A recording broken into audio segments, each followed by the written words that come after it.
Hello everybody and welcome back to the channel.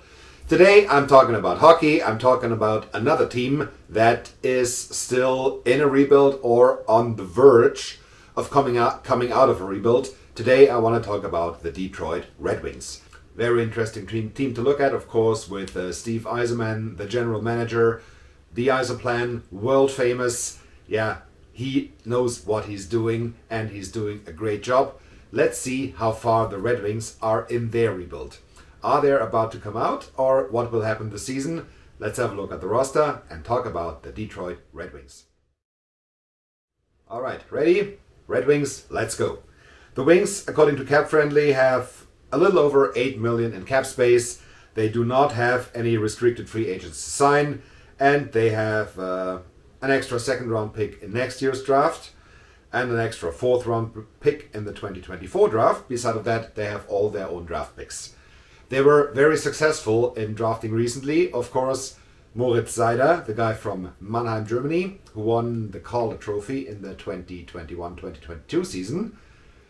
And the way they treated Seider, because he was drafted in 2019, so it's been a while, this was exactly the way players should be developed.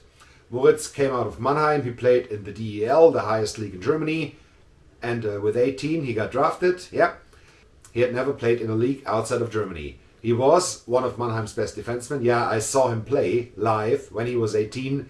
He was one of the best defensemen on the roster and one of the best defensemen in the whole league already. But what did the Red Wings do? He came over to North America right away, played the 1920 season in Grand Rapids in the AHL to get used to how hockey is played in North America. Then in the 2020-2021 season, when there was no real AHL season going on, or just limited, so he had limited chances to play with Grand Rapids or even with the Red Wings, they sent him over to Sweden. So he played with Rögle. I also saw some games live on television. Yeah, I didn't go to Sweden at this time. He played with Rögle and was one of their best defensemen right out the gate. Had a fantastic season, developed so great. So when he came over in 2021 for the 21-22 season, he was ready for it. He played a fantastic season, won the Calder Trophy. You can't ask for more. And he will get better. As right now he is, let me have a look. He's 21. So his prime is still ahead of him, and he is already a very good defenseman.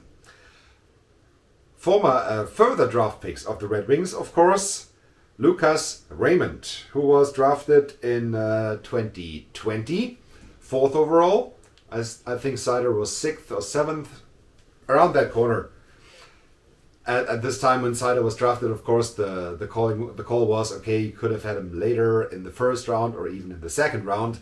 The Red Wings were exactly right, taking him in the first round. Okay, drifting off again, Raymond. Drafted 4th overall, had also a very good rookie season in the 2021-22 season. Was in the conversation for the Calder. I don't remember, was he the nominee? I know Seider was first, second was Zegras. Was he third or fourth? Something around that. They also deployed him in the correct way. Forwards are a little faster in the development than defensemen, and the Red Wings did a great job. What will they do with the further draft picks they have, let me have a look. Marco Kasper, who is 18, he is a draft pick of 2022. And of course, their first round pick in 2021 was Simon Edvinsson, also from Sweden. Let's see if he will come over and play for the Wings. I think these 4 guys, so Raymond, Kasper, Seider, Edvinsson, they could be the heart and soul, the new core of the Red Wings that's coming up. And they all drafted them. Great job. Of course, the rest of the roster, I see a lot of expiring contracts on the Red Wings. So let's see how the first half of the season turns out to be. They could be, again, major sellers at the deadline if things don't go to plan. Let's see what happens there. I'm definitely torn on that because their roster is good, but these kids need a little more time. Especially if you have Edvinsson who's coming over This year, let's see if he plays. I think yes, but we will see. He needs at least 1 or 2 years to develop into his potential. And with the expiring contracts, Dylan Larkin is in the contract year. He's their captain. He's right now making $6.1 million. And he's a UFA in 2023. Keeping Larkin, the captain, their heart and soul right now, I think is major for the Wings. Without Larkin, I don't know. What would they do? If they cannot come up to a contract, do they trade him at the deadline and try to resign him later as a UFA, or do they extend him?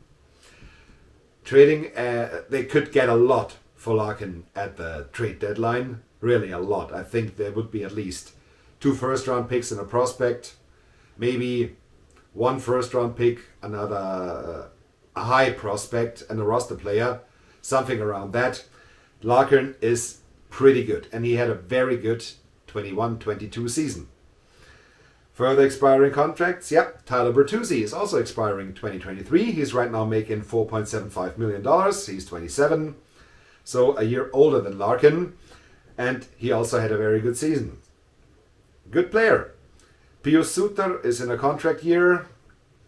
Oskar Sundqvist is in a contract year. Adam Ernie and Giovanni Smith is an RFA in 2023. All guys in contract years. And on D, of course, Olimada in a contract year. Jordan Osterley, Jake Wallman, Gustav Lindström, Mark Pasick. Lindström will be an RFA. He will be a very important player too for the Red Wings. 23 years of age, right-handed defenseman. Superstar written all over him. This, again, as mentioned, this could be very interesting what the Wings do. Because I think with the roster they have right now, they could be in the mix for a playoff spot. Their additions, they added Andrew Cobb for 5 years as a solid second-line center behind Dylan Larkin.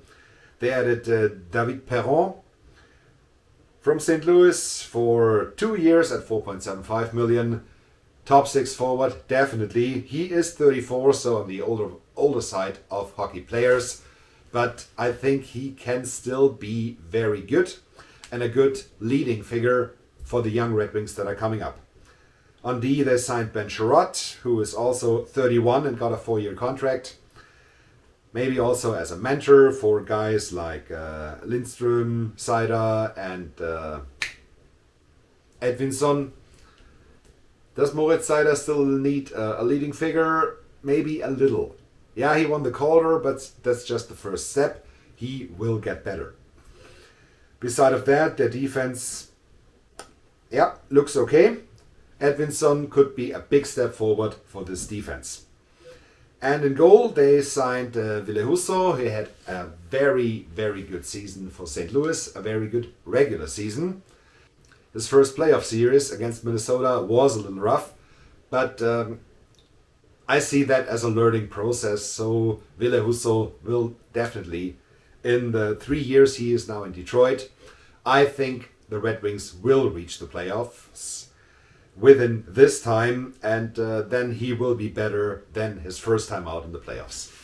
If he can continue the game like he had in the regular season last year in St. Louis, and I do not see any reason why he can't. The Wings are definitely in good shape.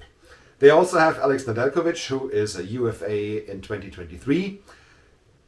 Maybe the addition of Husso, and that they do have, where is he? Here he is. Sebastian Kosa, 19 years of age, high draft pick in 2021, in the pipeline, so he should be the next starter coming up. Maybe even they could spare Nadelkovic. Let's see what happens there. Anyway, this team is definitely interesting to look at and also very hard to predict. Seider and Raymond both had fantastic seasons, but sophomore slumps could come around. I don't expect it, but it's definitely possible. And the goal of the Wings, the final goal, is not to be on the verge of being a playoff team. Their goal is to win a Stanley Cup, as they did so often with number 9, and they also did with number 91, this guy. Sorry, I don't have an Eiserman jersey, although if I had one it would be right here. But yeah, I'm sorry I don't have an Iserman jersey. This is one of the things missing in my collection. Anyway, the Wings will be a very interesting team to watch. How the first half of the season is going, what they do then at the deadline, because they have potential. They have good young players, not only coming up, but also even having arrived. It'll be very interesting to see what the Wings do in the first half of the season. With the trade deadline coming up, as mentioned, they have a lot of expiring contracts. They could be major sellers. They could also be major buyers. Maybe one of their talented players to get a veteran. As mentioned, it's so hard to predict. But I'm really looking forward to watch a good fight in the Atlantic Division. And the Red Wings, maybe they can play some important games in February and March. I don't expect them to finish in the playoffs. I think,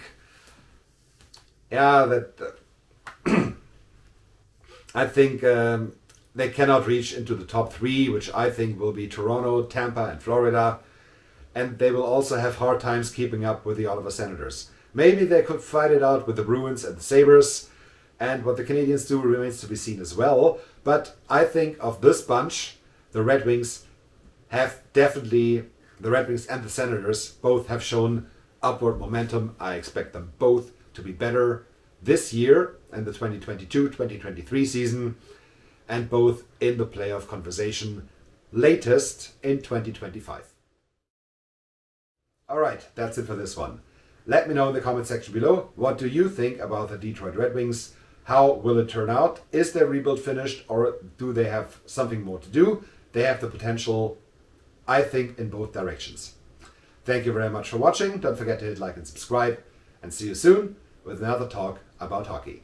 Thanks again. Goodbye.